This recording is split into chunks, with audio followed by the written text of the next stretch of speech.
ನಮಸ್ಕಾರ ಪ್ರಿಯ ವೀಕ್ಷಕರೇ, ಏನೇ ನ್ಯೂಸ್ ಸ್ವಾಗತ. ನಾನು ನಿಮ್ಮ ನಿರಂಜನ್ ಸರೂರ್.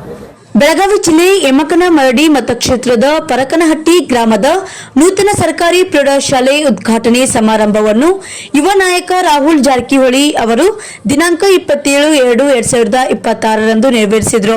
ಈ ಶುಭ ಸಂದರ್ಭದಲ್ಲಿ ಕ್ಷೇತ್ರ ಶಿಕ್ಷಣಾಧಿಕಾರಿ ಪ್ರಭಾವತಿ ಪಾಟೀಲ್ ಹಾಗೂ ಸಚಿವರ ಆಪ್ತ ಸಹಾಯಕರು, ಶಾಲಾ ವಿದ್ಯಾರ್ಥಿಗಳು, ಶಿಕ್ಷಕರು, ಗುರು ಮಾತೆಯರು, ಗ್ರಾಮ ಪಂಚಾಯಿತಿಯ ಅಭಿವೃದ್ಧಿ ಅಧಿಕಾರಿಗಳು ಆದಂತಹ ರಾಜು ಬೇಟ್ ಸೂರಿ ಅಧ್ಯಕ್ಷರು ಮತ್ತು ಮಾವನೂರು ಗ್ರಾಮ ಪಂಚಾಯಿತಿಯ ಸದಸ್ಯರು ಆದಂತಹ ಅಡಿಯಪ್ಪ ನಾಯ್ಕ್, ಈಶ್ವರ್ ಮುನ್ನಳ್ಳಿ ಹಾಗೂ ವೀರಭದ್ರ ಸುಲ್ತಾನ್ ಪುರಿ, ಈರಪ್ಪ ಹುಕ್ಕೇರಿ, ಎಸ್ಡಿಎಂಸಿ ಅಧ್ಯಕ್ಷರು ಬಸವರಾಜ್ ಹುಲಿಕಟ್ಟೆ ಹಾಗೂ ಸರ್ವ ಸದಸ್ಯರು ಮತ್ತು ಇನ್ನೂ ಹಲವಾರು ಗಣ್ಯರು, ಪರಕನಹಟ್ಟಿ ಗ್ರಾಮದ ಹಿರಿಯರು ಈ ಸಂದರ್ಭದಲ್ಲಿ ಉಪಸ್ಥಿತರಿದ್ದರು.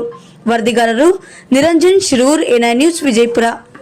ಅವರು 2.5 ವರ್ಷ ಮಂತ್ರಿ ಆದ ಅವಧಿ ಆದ್ಮೇಲೆ 100 ಕೊಠಡಿಗಿಂತ ಹೆಚ್ಚು ಎಂಪ್ಲಾಯ್ಡ್ ಮತಕ್ಷೇತ್ರದಲ್ಲಿ ಅವರು ಮಾಡಿ ತೋರಿಸಿದ್ದಾರೆ. ಇವತ್ತು 20 ಕೋಟಿಗಿಂತ ಹೆಚ್ಚು ವೆಚ್ಚದಲ್ಲಿ ಎಂಪ್ಲಾಯ್ಡ್ ಮತಕ್ಷೇತ್ರಕ್ಕೆ ಬರೀ ಶಾಲಾ ಕೊಠಡಿಗಳಿಗೆ ಅವರು ಅನುದಾನ ಕೊಟ್ಟಿದ್ದಾರೆ. ಅದಕ್ಕೆ ಇದೇನು ತೋರಿಸುತ್ತಂದ್ರೆ ಅವರು ಮಕ್ಕಳ ಪ್ರತಿ, ನಮ್ಮ ಮಕ್ಕಳು ಭವಿಷ್ಯ ಉಜ್ವಲ ಆಗಬೇಕಂತ ಉದ್ದೇಶದಿಂದ ಶಿಕ್ಷಣ ಕ್ಷೇತ್ರಕ್ಕೆ ಎಷ್ಟೊಂದು ಒತ್ತಾಯ ಕೊಡ್ತಾ ಇದ್ದಾರೆ ಅಂತ ನಾವೆಲ್ಲರೂ ನೋಡ್ಬೋದು.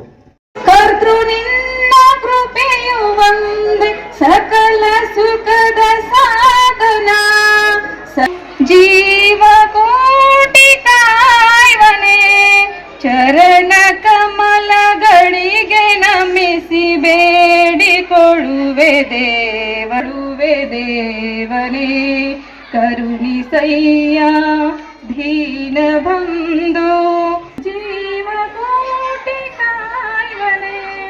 ಧನ್ಯವಾದಗಳು. ಶಿಕ್ಷಕರಿಗೆ ಅಭಿನಂದನೆಗಳು. ಈಗ